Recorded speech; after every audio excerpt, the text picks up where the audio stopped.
Hello everyone, I am CL and today I will be presenting the film Sophie's Choice.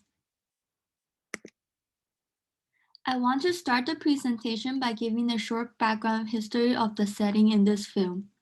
The movie released in 1982 based on the novel Sophie's Choice written by William Styron. It examines the historical, moral, and psychological ramification of the Holocaust through the tragic life of a Polish survivor.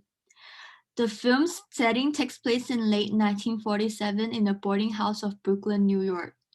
The plot revolves around the relationship between three people sharing a boarding house.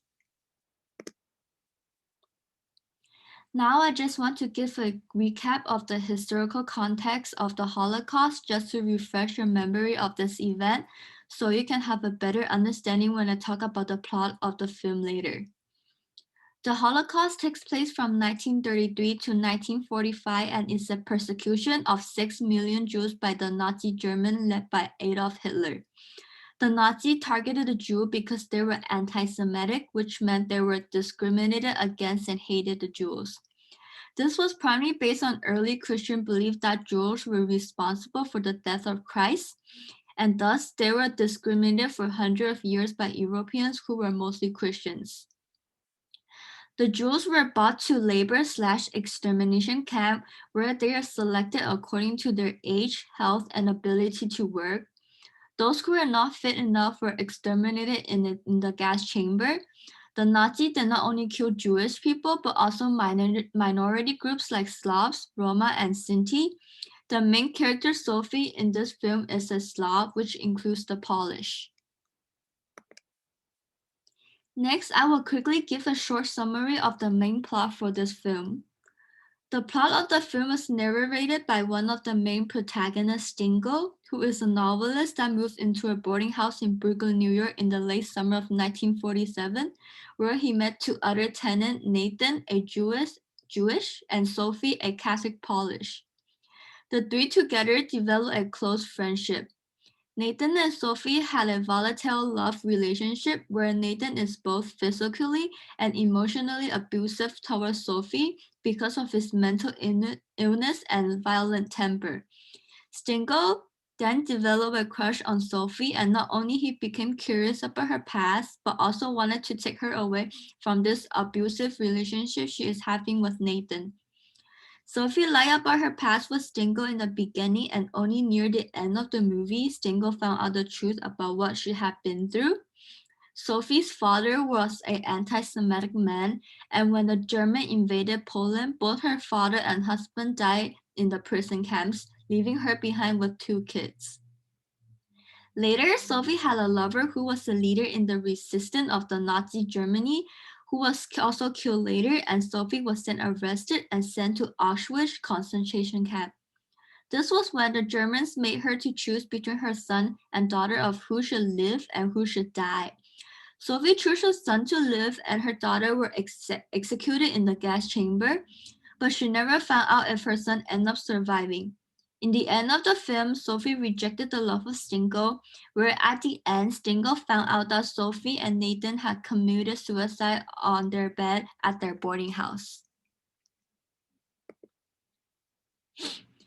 Here, I want to talk about the main characters of this film in more detail as who they are.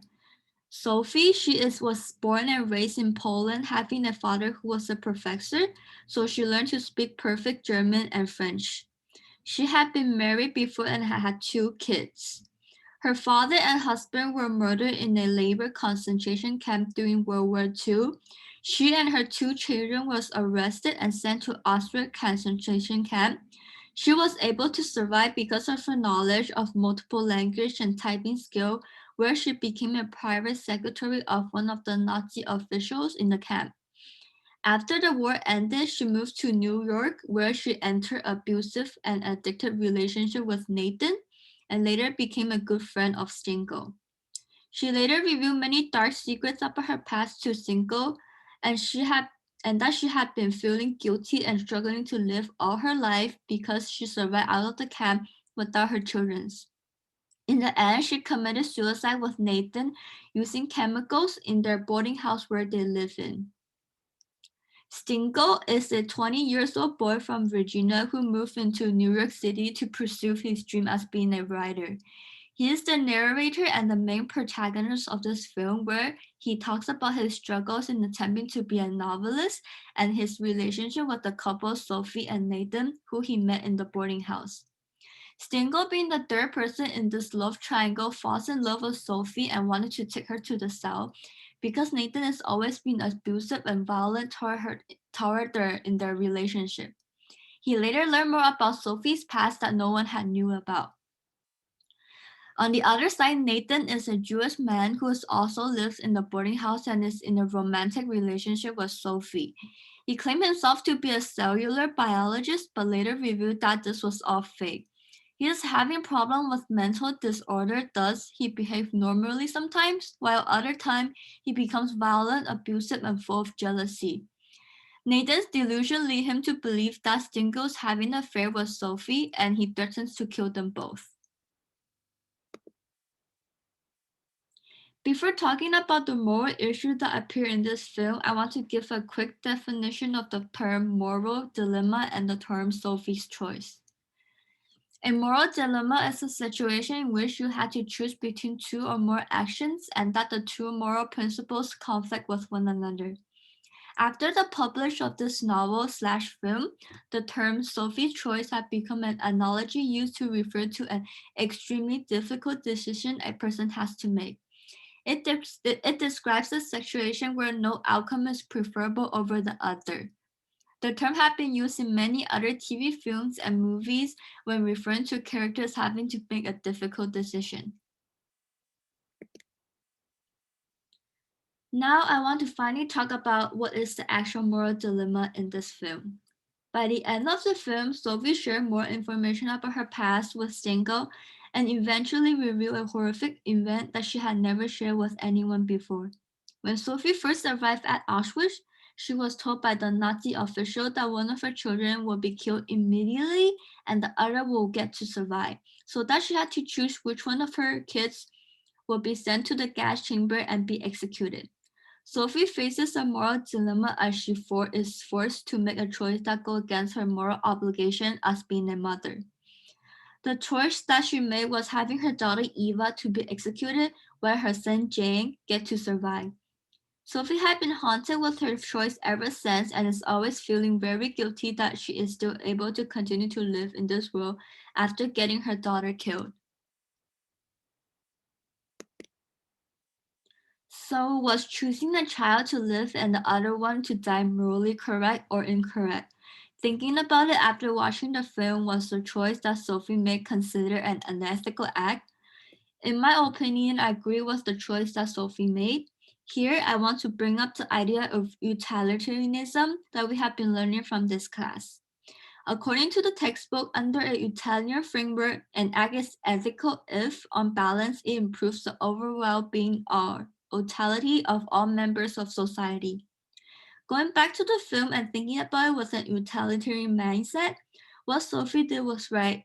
During that difficult situation where she had no choice, having at least one child to live is better than having both to die. So does Sophie have any alternative that she can make, or if it was you, what would you do? Well, this is some of the alternative decisions that I thought of. I know this was not mentioned or talked about in the film, but it was possible. But was it possible for Sophie to ask the Nazi official if she can sacrifice her life instead and keep both children alive? And also, instead of facing guilt for the rest of my life, I might just have died together with my children's. But I do not want to say but I do want to say that I do not agree with any of these alternative decisions, and I think they do not bring the best outcome, but I just want to bring it up as it may be a possibility if someone else is also in this same kind of situation. In conclusion, I want to talk about my final thought of this film.